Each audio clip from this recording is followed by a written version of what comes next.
Mass media can be defined simply as any form of communication produced by a few people for the consumption of many. The media is the encompassing whole of all channels and communication through which we receive one-sided messages. The overwhelming majority of people have little to no opportunity to truly give feedback about their opinions on the bombardment of images they face on a daily basis. Components of the media are as follows: television, radio, print media including books and magazines, video games, and the emerging media giant that is the internet. But where does all this media come from? Who gets to decide what we watch, listen to, or read about? There are 6 major corporations that run a huge portion of the media and decide what messages to send their prospective consumers. They control so much of our daily lives, and yet some people have not even heard of them, but would certainly recognize all of the smaller organizations that they control. For example, you would probably know of America Online, CNN, Warner Brothers, Time Magazine, and HBO. But do you know what all these businesses have in common? They are all a part of the parent corporation, AOL Time Warner. What about these? Blockbuster, MTV, Nickelodeon, CBS, VH1, and Paramount. Have you ever heard of Viacom? What about A&E, ABC, ESPN, and E! Network? Yes, they're all owned by Disney. These corporations own so many different things, and yet they are all strikingly similar in their goals. They are not here to entertain you, to educate you, or to make you a better person. All they want is to get you, the consumer, to purchase their products, and they will use whatever means they can to achieve this end. We decided to start off our study by examining the average number of advertisements people are exposed to daily. For a better understanding of the difference between how much people see and how much they think they see, we asked high school students and faculty how many advertising messages the average American is exposed to daily. Here is what they said. How many ads do you think you are exposed to on a daily basis? Hundreds.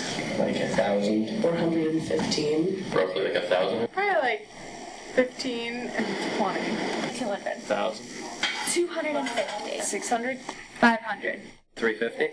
25. I have no idea. Higher. 5. 2,000. 200. 500. Advertisements have become so pervasive, we are unaware of how influential they have actually become. But where are they? Billboards? Television? Clothing? Even in schools.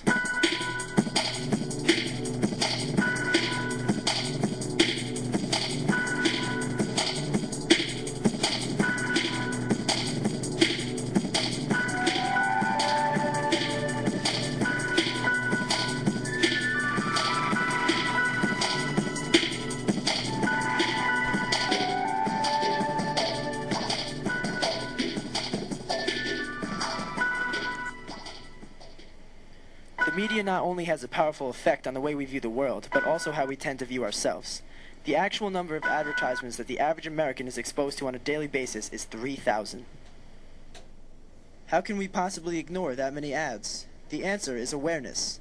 By taking steps to become media literate, we can control how we perceive, interpret, and absorb all the information that is constantly being thrown at us by the mainstream media. But what is media literacy? Local expert Dr. Good has this to say. Young people need to become media literate. When media literacy was first introduced in schools, it meant something a little bit different than it means today.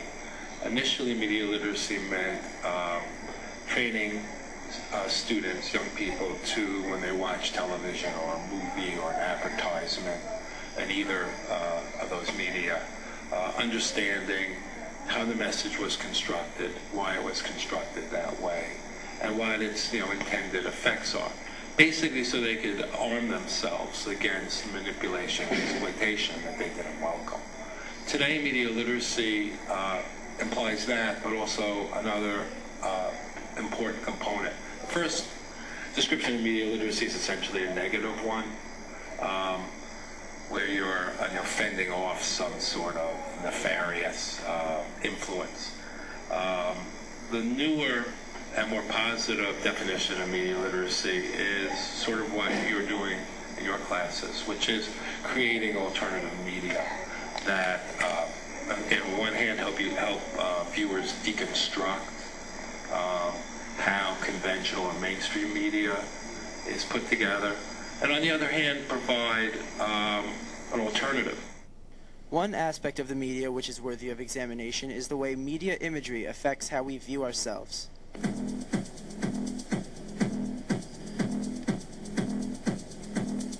We've all seen these images plastered across billboards, in magazine pages, and television programs. As a society, we are fed the image of perfection through abundant amounts of advertisements. Has the inescapable vision of media-perpetuated perfection shaped how we see ourselves? I feel like there is certain things that are accepted and aren't accepted. Like if someone is too skinny or too big, they're gonna be put down for it. And if someone is there's a perfect image that everyone has, but it should be how you feel and what you think about yourself.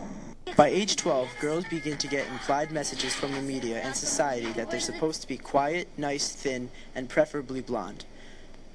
In 1970, the average age of a girl who started dieting was age 14. By 1990, the average fell to 8. Among white girls in elementary schools, only 55% are happy with themselves. By high school, the percentage drops to 22. And it is proven we live in a society where the media has made young girls more afraid to become fat than they are of nuclear war occurring, cancer, or losing a parent.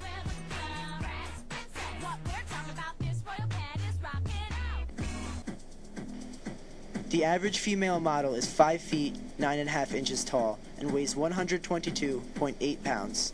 According to BMI, the average female model is underweight. In comparison, the average female student is 5 feet 4 inches tall and 126.2 pounds. This is considered normal. After viewing images of female fashion models, 7 out of 10 women felt more depressed and angry than prior to viewing the images. Runway might seem fashionable, but it is not realistic. The girls shown are malnourished and live in a business which pressures them to be perfect. 33% of men and 45% of women said they would consider having plastic surgery. Although estimates vary, at least 150,000 women a year in the U.S. have breast implant surgery. Only 20% of these are for medical reasons. Women spend thousands of dollars to make themselves look better. But is it really for themselves, or is it for the approval of others?